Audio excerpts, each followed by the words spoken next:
Hello students, start करते हैं आज का लेक्चर। देखिए आयनिक इक्विलिब्रियम में ये हमारा 4th लेक्चर है। इससे पहले हमने बेसिक चीजें आयनिक इक्विलिब्रियम में पढ़ ली है, ठीक है। जैसे पीएच कैलकुलेशन आई थिंक से हमने नहीं पढ़ा हुआ, आज हम देखेंगे, है ना। इससे पहले की चीजें जैसे नॉर्मल इलेक्ट्रोलाइट के बारे में हमने पढ़ लिया है, ठीक है।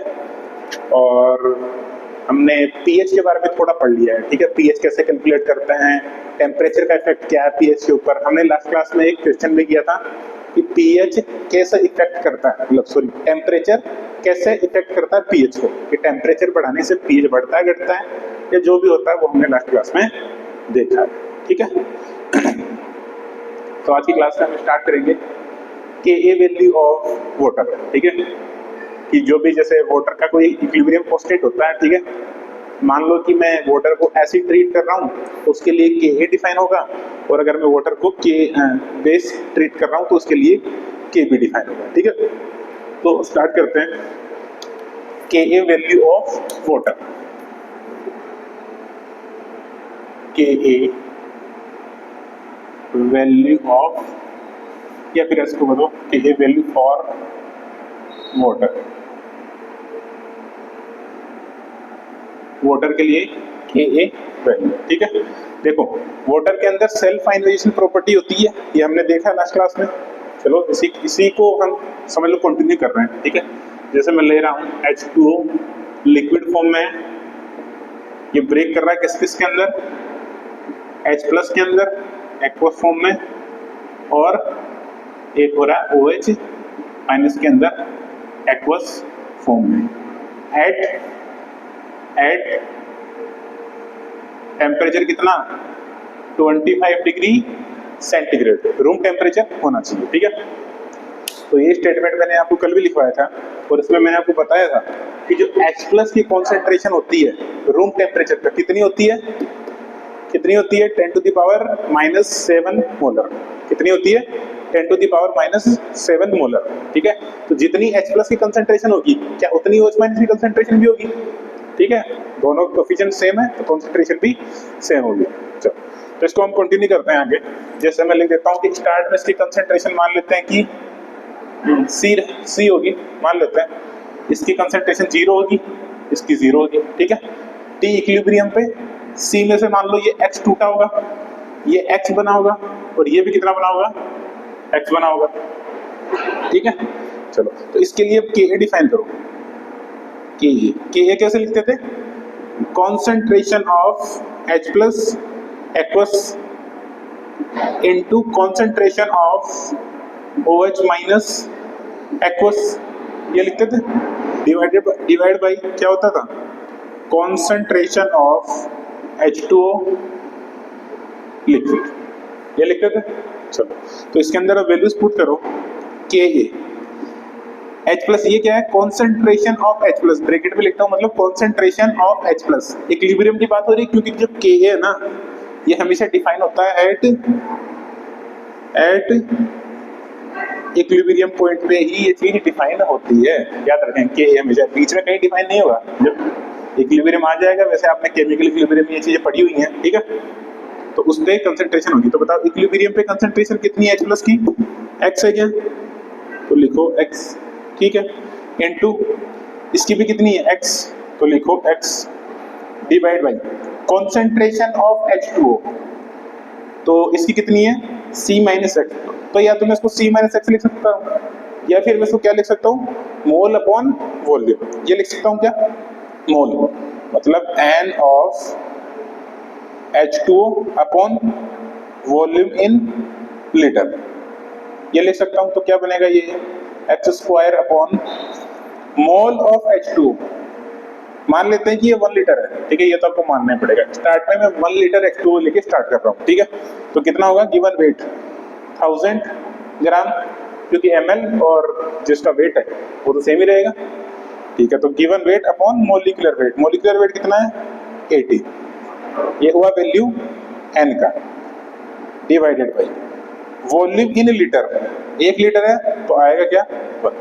तो इसको और सोल्व करो थोड़ा सा, तो क्या बनेगा, x का वैल्यू रख दो, x का वैल्यू कितना है बताओ, इक्विलिब्रियम पे इस x की वैल्यू कितनी होती है, H प्लस की बताया है मैंने 10 टू द पावर -7 मोलर। ठीक है, तो क्या बनेगा 10 टू द पावर -7 का स्क्वायर डिवाइडेड बाई 1000 इंटू 18 ऊपर चला जाएगा। ठीक है, तो इसको सोल्व करो थोड़ा सा और, क्या बनेगा ये 10 to the power -14 into 10 to the power -3 into 18।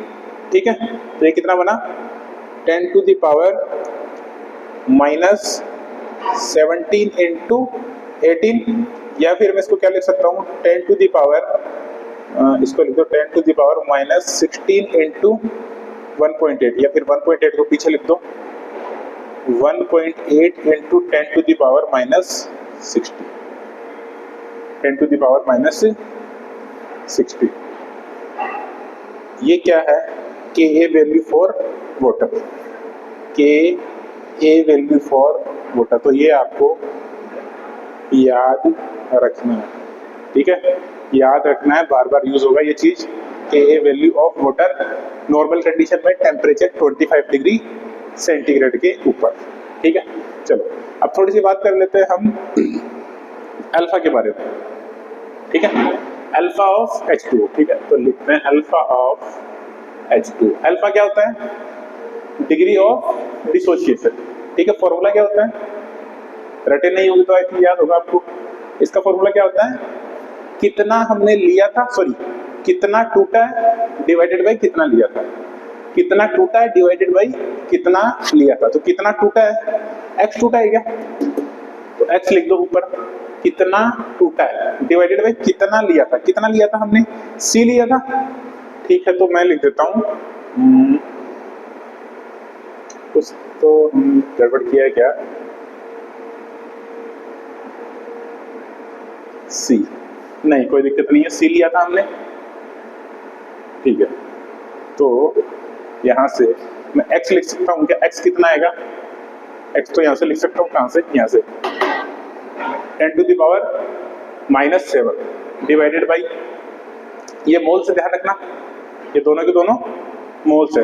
Start में कितने मोल लिए थे हमने उसके, given weight upon molecular weight 18, तो ये कितना आएगा 10 to the power -7 into 10 to the power -3 into 18, तो ये कितना है 10 टू द पावर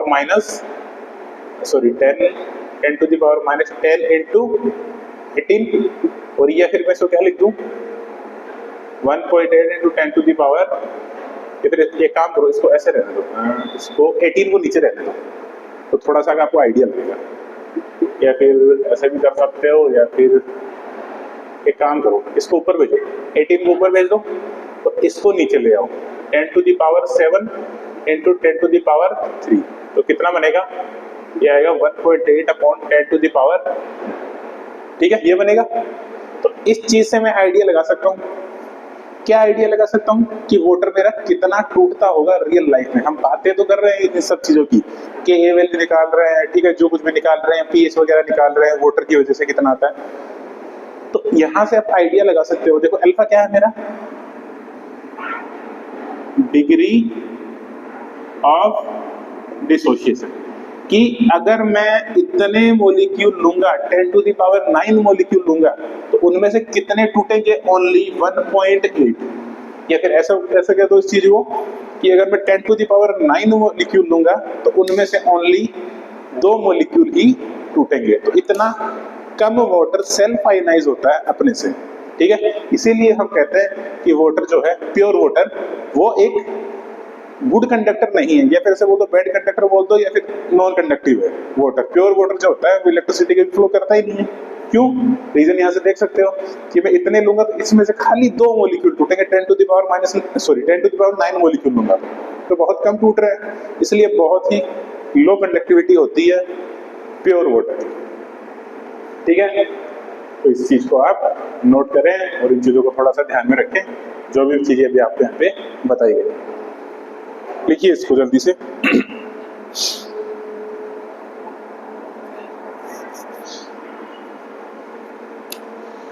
यहीं पे एक फॉर्मूला और लिख रहे हैं आप, क्या Ka ऑफ एसिड प्लस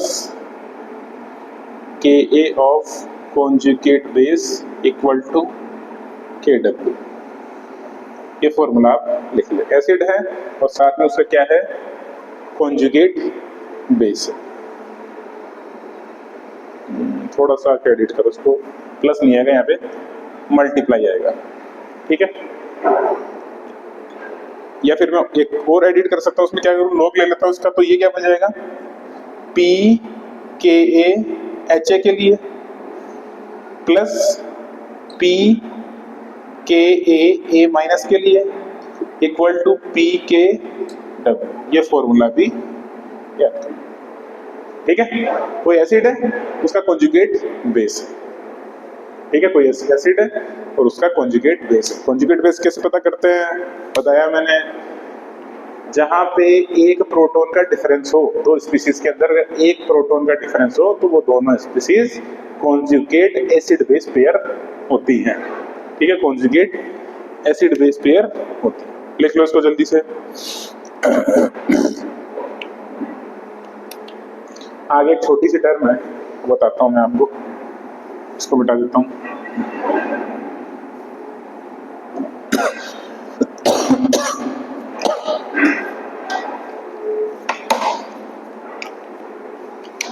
इधर ही बता दो, छोटा सा एक चीज, बहुत जगह आपको देखने को मिल सकती है ये वाली टर्म जो बता रहा हूं मैं। Salt containing amphiprotic, salts containing amphiprotic, proton बोल दो या फिर हाइड्रोजन बोल दो, सॉल्ट कंटेनिंग एम्फीप्रोटिक हाइड्रोजन, या फिर इसको एनाइन बोल दो, इससे अच्छा काम एनाइन ही बोल दो। एग्जाम्पल में लिखाता हूँ इसके, सिंपल सी चीज है, मैं आपको बता देता हूँ। जैसे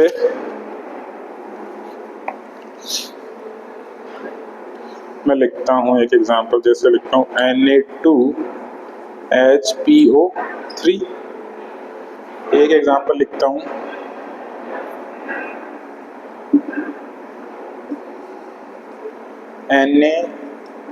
NaH2PO2। एक लिखता हूँ NaHS। एक लिखता हूँ मैं NaH2PO3, NaH2PO3। अब इसमें बताता हूँ आपको सॉल्ट कंटेनिंग एम्फीप्रोटिक एनाइन क्या है। किसको बोलेंगे हम सॉल्ट कंटेनिंग एम्फीप्रोटिक एनाइन? जिस एनाइन में या जिस कंपाउंड में एटलीस्ट वन एसिडिक हाइड्रोजन, ठीक है, जिस स्पीसीज में एटलीस्ट एक एसिडिक हाइड्रोजन प्रेजेंट हो, वो स्पीसीज क्या होगी मेरी, एम्फीप्रोटिक एनाइन कंटेन करती होगी, ठीक है। जैसे एग्जांपल से देखते हैं, जैसे मैं इसका एग्जांपल लेता हूं, ये आपको कुछ जाना पहचाना लग रहा है, देखो ये इसी के जैसा है क्या, देखो मैं लिखता हूं जैसे H3PO3 के जैसा दिख रहा है मेरे को ये, ठीक है। तो इसका स्ट्रक्चर मैंने आपको बनाना बताया पहले, कैसे बनाते हैं बताओ। फॉस्फोरस लिखो, एक तो डबल बॉन्ड लगा दो, सबसे पहले यही काम करो, ठीक है। उसके बाद में H3PO3 के बना रहा हूँ मैं, डबल बॉन्ड O करो, इधर क्या लगा दो OH, इधर क्या लगा दो OH, और एक हाइड्रोजन और बच रहा तो इधर लगा दो ओनली हाइड्रोजन। ये स्ट्रक्चर किसकी बन गई, H3PO3 की।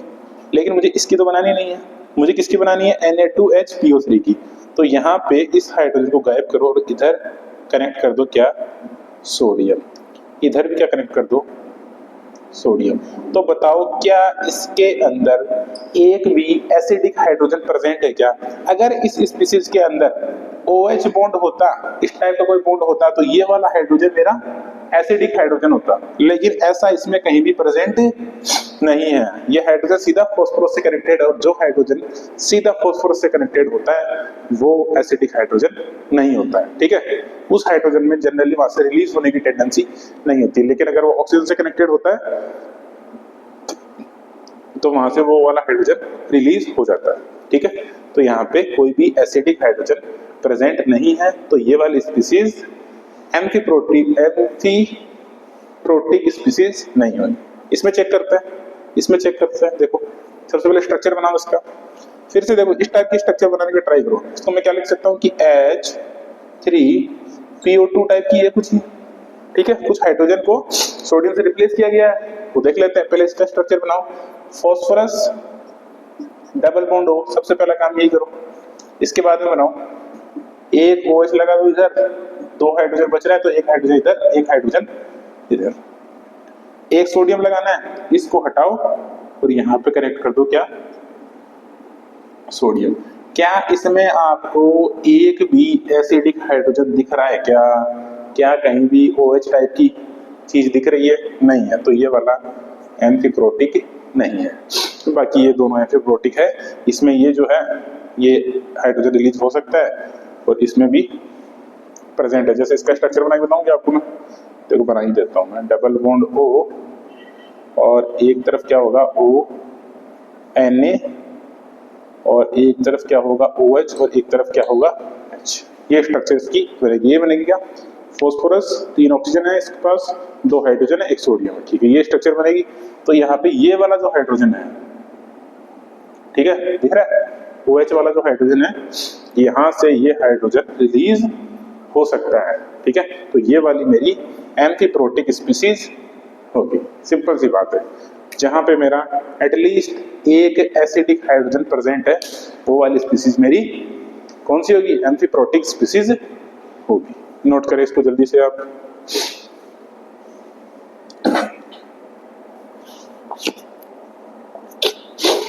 नोट कीजिए जल्दी से, फिर चलते हैं आगे।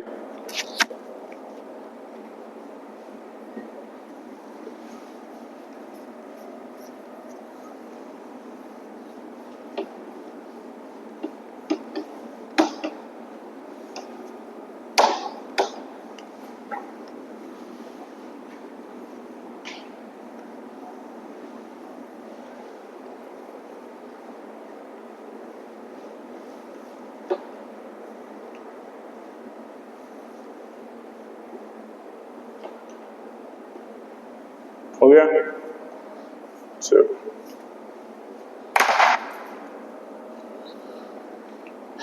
चलो नेक्स्ट हेडिंग लगाओ। छोटी सी हेडिंग है ये, एक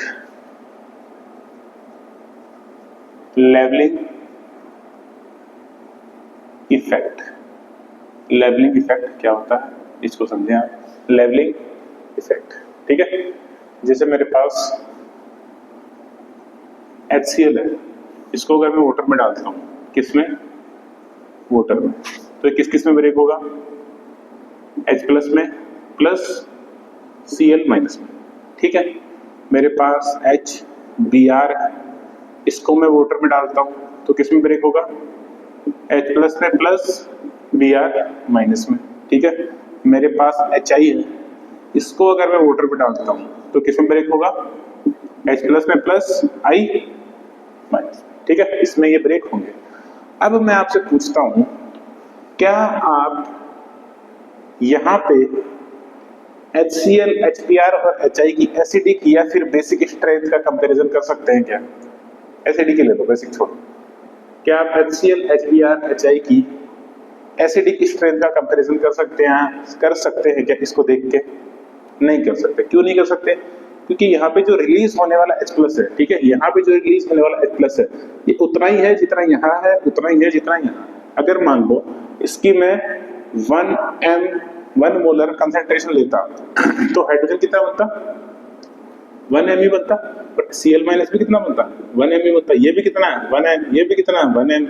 अगर यहाँ पे 1 m में लेता तो, ठीक है। तो यहां से मैं बता नहीं पाऊंगा क्योंकि भाई हाइड्रोजन की कंसेंट्रेशन सेम है इन वाटर,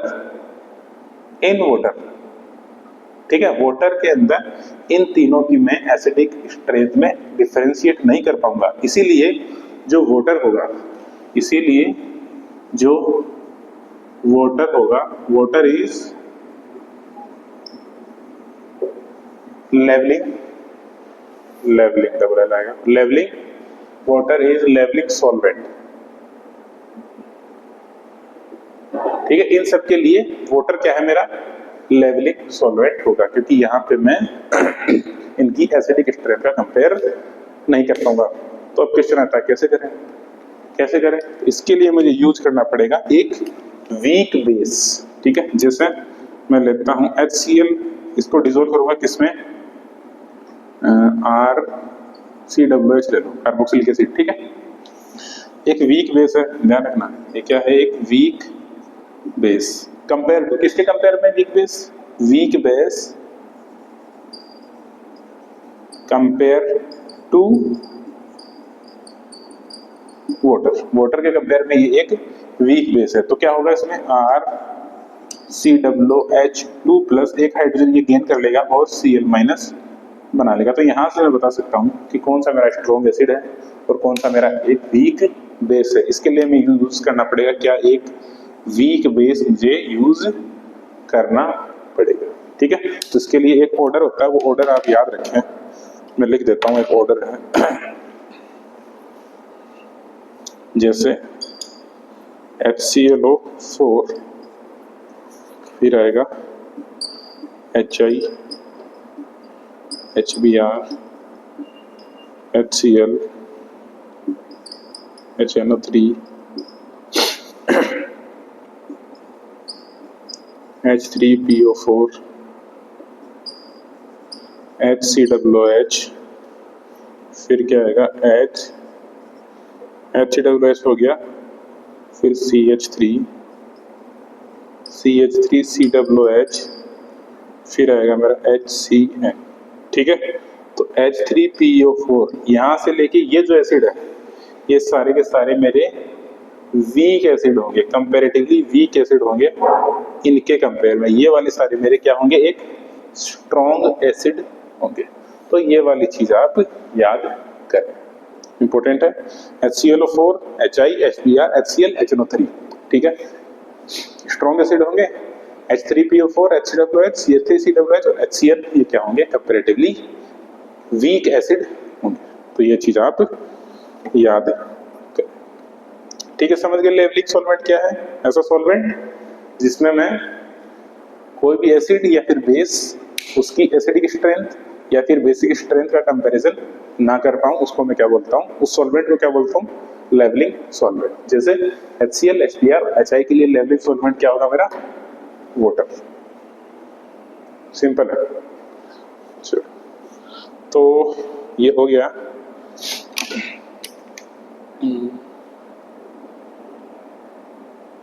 चलो अब देखते हैं हम कैलकुलेशन ऑफ पीएच। इधर लिखता हूं, ये तो लिख लिया होगा आपने, कैलकुलेशन ऑफ पीएच इंपॉर्टेंट चीज है, समझ लो कि आपका चैप्टर यहीं से स्टार्ट ही होता है। इससे पहले का जो भी था वो तो सारा सारा बेसिक था, आपको पहले से पता होना चाहिए, मान लो।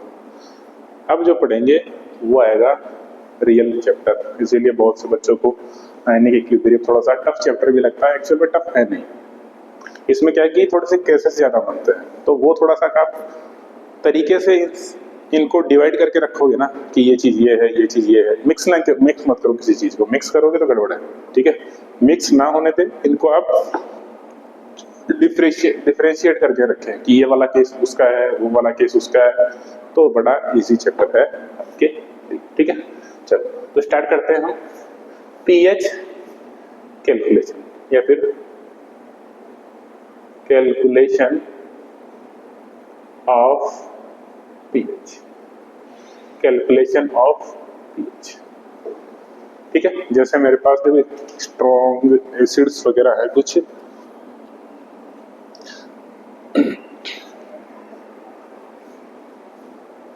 जैसे मैं लिखता हूं pH calculation for strong acid और स्ट्रॉन्ग बेस। जैसे स्ट्रॉन्ग एसिड में क्या होगा, जैसे HCl ले लो, HNO3 ले लो, ठीक है। स्ट्रॉन्ग बेस में NaOH ले लो, KOH ले लो, ठीक है, इस टाइप की कोई चीज होगी। तो मैं स्टार्ट करता हूं सबसे पहले स्ट्रॉन्ग एसिड, ठीक है। स्ट्रॉन्ग एसिड की pH कैसे पता करें? मान लेते हैं मैं स्टार्ट में लेता हूं HCl लेता हूं, ठीक है। मैं लेता हूं, पहले तो कलर चेंज करते हैं पेन का थोड़ा। HCl लेता हूं कि HCl को मैंने पानी के अंदर मिलाया है, ठीक है। तो HCl है वो किस किस में ब्रेक करेगा बताओ? H+ में प्लस Cl माइनस, ठीक है। H+ में और Cl माइनस में ये ब्रेक करेगा, ठीक है। लेकिन जो वाटर है उसमें भी सेल्फ आयनाइजेशन कैपेसिटी होती है, ऑटो आयनाइजेशन प्रॉपर्टी होती है, मैंने पढ़ाया। तो यहाँ भी जो वाटर है वो H+ में प्लस OH माइनस में ब्रेक करेगा। मैं एक कर क्यों रहा हूँ पहले तो ये बताओ। देखो मुझे क्या करना है, pH पता करना है, ठीक है। pH होती क्या है? pH का मैंने फॉर्मूला लिखा है ना, तुम्हें पता क्यों कर रहे हैं? pH होती है negative log of H+। H+ की कंसेंट्रेशन अगर मैं नेगेटिव लॉग ले लेता हूं तो pH जाएगी। तो अल्टीमेटली मुझे सॉल्यूशन में H+ की कंसेंट्रेशन का पता करना है, ठीक है। अल्टीमेटली मुझे करना क्या है, कंसेंट्रेशन के अंदर H+ की कंसेंट्रेशन का पता करना है।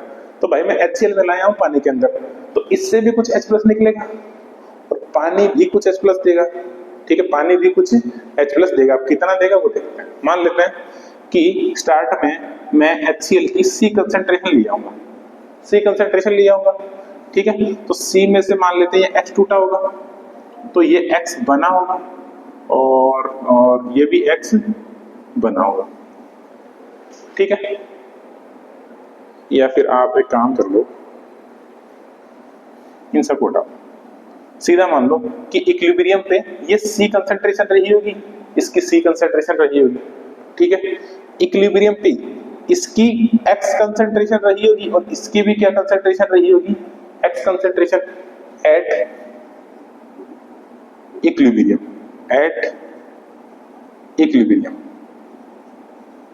ठीक है। लेकिन एक चीज ध्यान दो भाई, जिस कंटेनर में ये है उसी कंटेनर में ये है, तो H+ की जितनी कंसेंट्रेशन यहाँ होगी H+ की उतनी ही कंसेंट्रेशन यहाँ भी होगी। तो इसमें ऐड कर दो X और इसमें ऐड कर दो क्या, क्योंकि दोनों कंसेंट्रेशन तो सेम ही है, एक ही कंटेनर में तो हो रही है, ठीक है। तो यहां से मेरी जो H+ की कंसेंट्रेशन आ रही है वो कितनी आ रही है, H+ की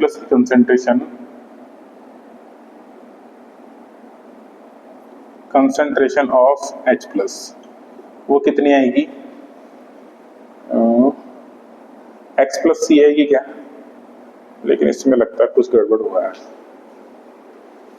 हमको निकालना pH के लिए हमें ये निकालना पड़ेगा और इसके लिए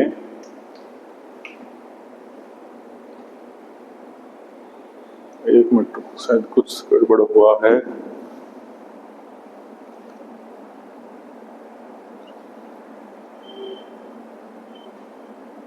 नहीं सही है, कोई दिक्कत नहीं है।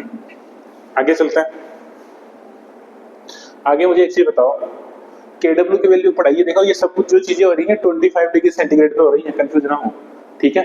तो ये एक चीज हमने पढ़ी है, H+ की कंसेंट्रेशन इनटू OH माइनस की कंसेंट्रेशन, ये कितनी होती है, KW होती है क्या, ठीक है।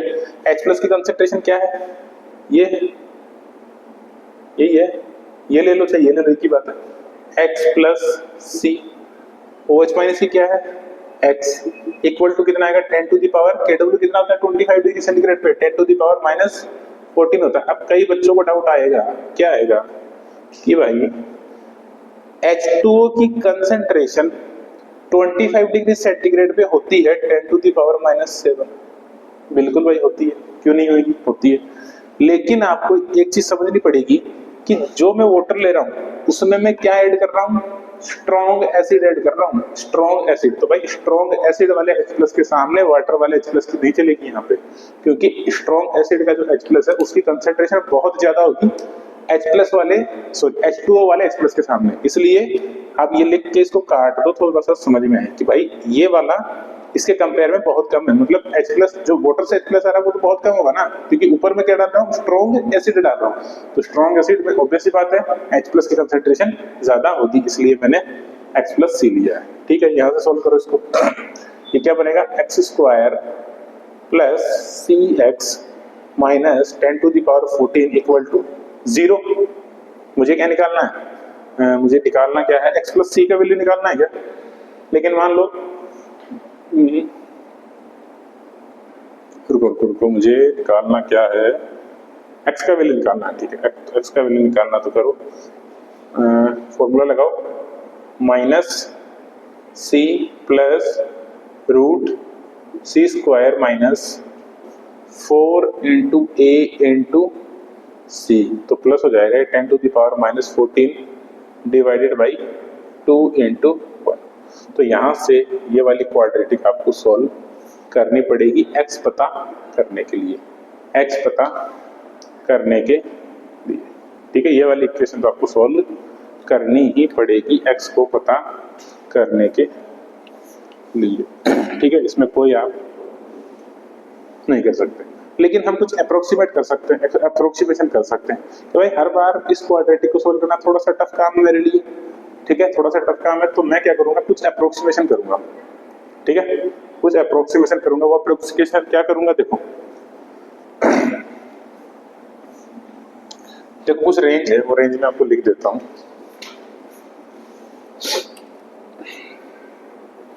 कंफ्यूजन ना हो, पहला में है केस ले लो, केस 1 कि अगर मेरी स्ट्रॉन्ग एसिड की concentration greater than 10 to the power minus 6 molar होती है। सेकेंड केस, अगर मेरे स्ट्रॉन्ग एसिड की concentration 10 to the power minus 8 molar से लेके 10 to the power minus 6 molar होती है।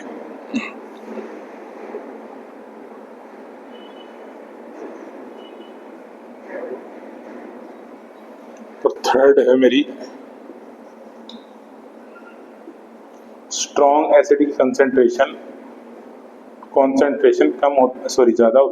कम होती है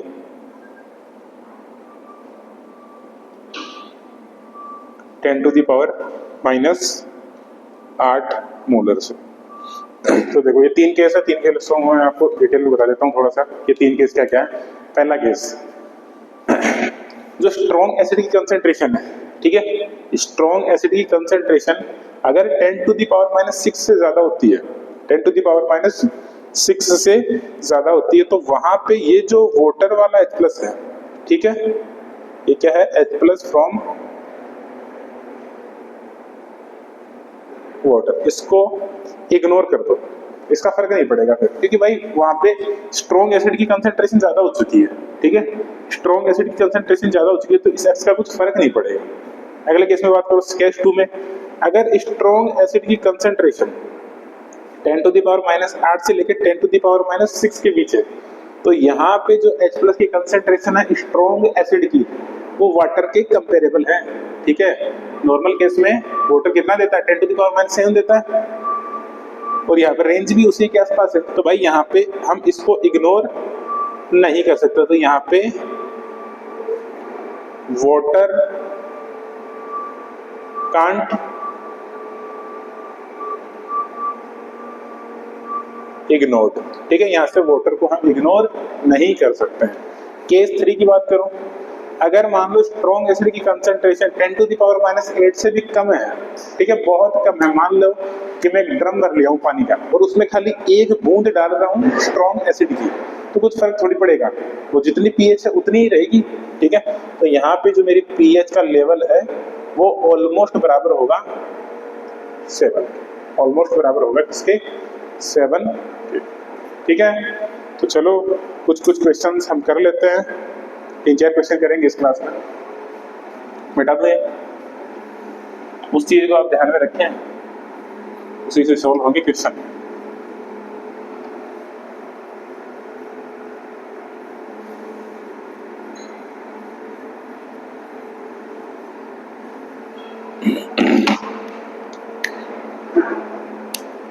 क्वेश्चंस लिखे आप। फाइंड पीएच, पीएच फाइंड करनी है मुझे ना, फाइंड पीएच। फर्स्ट क्वेश्चन है 2 × 10⁻³ molar HClO4 aqueous। Second question है 4 × 10⁻³ molar BaOH whole twice. Third question है मेरा 0.1 मोलर